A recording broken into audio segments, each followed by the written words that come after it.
Hello mga Popsi, good morning. Yan, nag-breakfast na si Baby Jazz.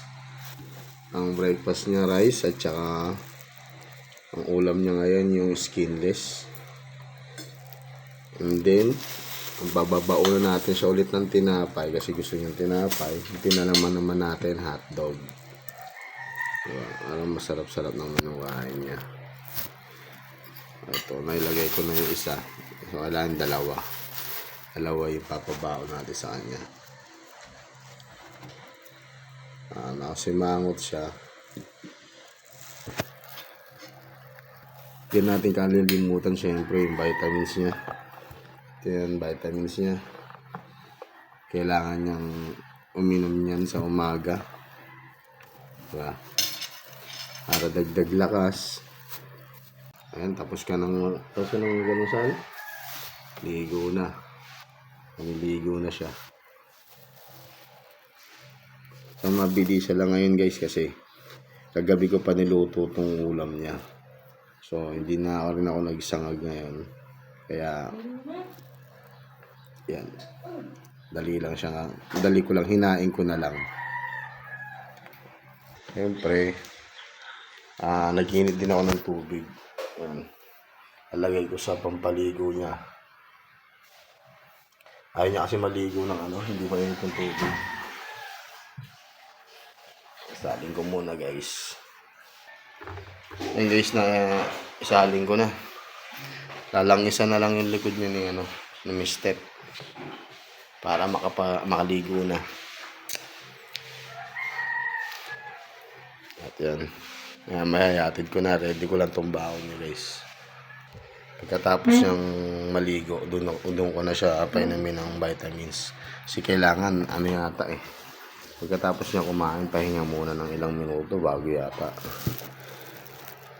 siya makainom ng vitamins. Ewan kung tama. Pero ganun ginagawa namin. 5:38 na. 5:38 na. Malita. Ay, si Mr.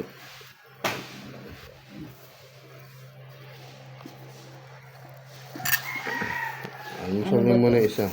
Isa pa. Isa pa. Oo. Ilan pa yung isa niya Puro hindi na pumasok yung trabaho. Baka di na pumasok. Hindi ko hapon yung baon niya guys. Yung egg sandwich niya. Hindi na naman niya nakakain ng Rosis. Dahil, anong dahilan yan? Nakalimutan niya may baon siya. Tapos pumunta pa siya sa kantin. Bumili pa siya. Okay naman, kinain niya naman din. Pero nung bagsundo namin sa kanya, sabi niya, pwede ka ba bang kainin yung Sabi ko, ba't hindi mo kinain? Kasi nakalimutan ko eh. May baon ako eh. Yun, pauwi na kami, tsaka niya kinain. Tapos diretso na rin kami bili ng isa pang big notebook niya. Tsaka ng word map. Bumili kami ng word map niya. Kailangan daw nila. So ito guys, yung isang hiwa na yung nati ko. Nati ko yung hotdog. Yan. Hindi nasunog yung hotdog. Hindi. Hindi nasunog. Yan. So yan, dalawa yung tinapay niya. Ito natitira. Pinagsasama mo lang to? Ito natitirang titirang skinless. Almusal na namin to. Magkasama lang to? Hindi kasya eh. Okay na yan. Nalagyan naman niya sa bag yan.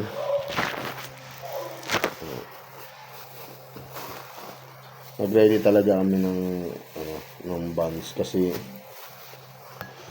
siyempre gutumin din siya at mahilig din siya sa tinapay. Ganyan lang tali o pagtali.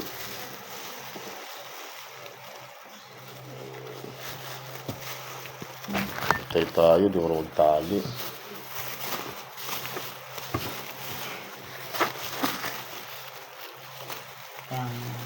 Papatalo.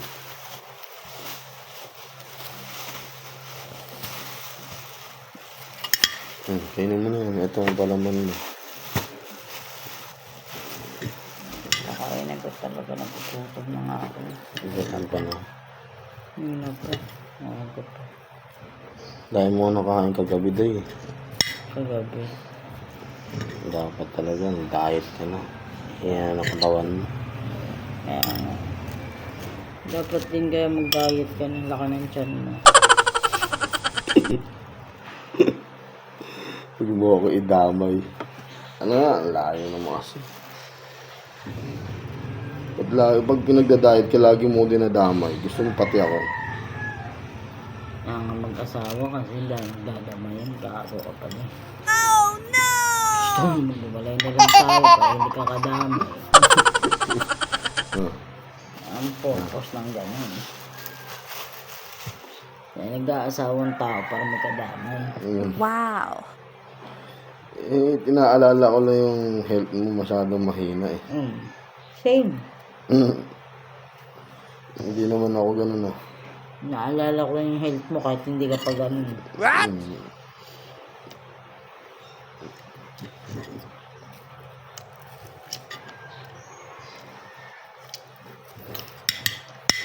Ito yung ano natin, almusal ngayon. Madalas rice, almusal namin. Ano nga ganitong ano, pag may pasok si Baby Jess. May pasok. Pinapay na lang kasi muna. Kasi, naubos yung ulam namin. Sa ulam eh. Ito, ilang piraso to. Ubus na talaga. Alam mo na nakain ko yun. Kainin natin to. Nagtimpla rin pala ako ng ano, ng choco. Ni Baby Jess. Hindi niya yun. Hindi niya pa pala nainom, nakalimutan na naman. Kaya nga itong vitamins sinalagay ko dito sa lamesa. Kasi katulad kahapon nakalimutan ko. Tapos nakalimutan din ni Miss Steph. At lalong lalo na kahit si Baby Jess ang umiinom, lagi niya rin nakakalimutan na kailangan niya mag-vitamins.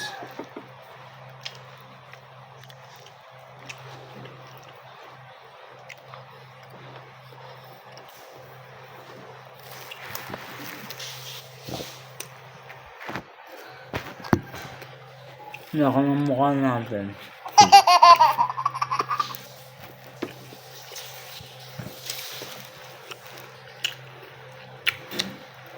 Hintay lang namin matapos si Baby Jess maligo. Dahil kasuhin na ulit. Ako mamaya painili ko ng motor.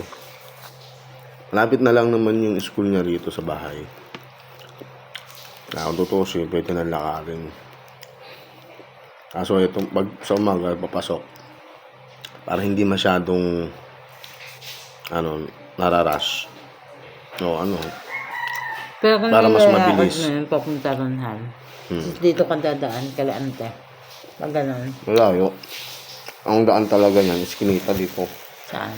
Puro paakyat. Puro paakit naman talaga. Bakit sa tingin mo pag doon ka lang galing kay Lante? Hindi masyadong paakyat. Hindi masyado paakit din yun. At least, hindi masyadong matarik. Ang layo ng ikot mo, day. Mm. Doon ka pa nang galing. Butuin doon ng entrance. Kaya nga, kung nilalakad mo yun araw-araw, baka payat ka na ngayon. Tapos school year, payat ka na, wala ka ng tiyan. Dahil ang lapit lang yan. Tapos, ano pa lang. Parang 5 araw pa lang ngayon. Napasok. So, ang lapit lang. Hindi kaya dapat gawin mo kaya yun. Ikaw ay magatid sa kanya tapos para lakad kayo araw-araw. Para Kung kaya ko lang, ginawa ko na. may pawisan ka. Bakit hindi mo kaya? Kaya ko lang. Mahina kasi siya dun sa amin. Lakaran.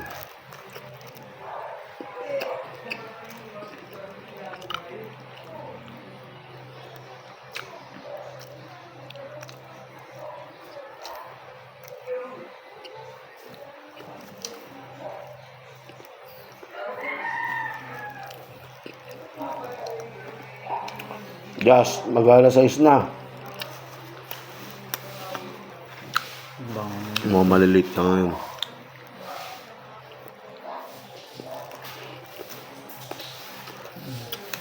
So, kung ano guys, hanggang dito ko na lang muna.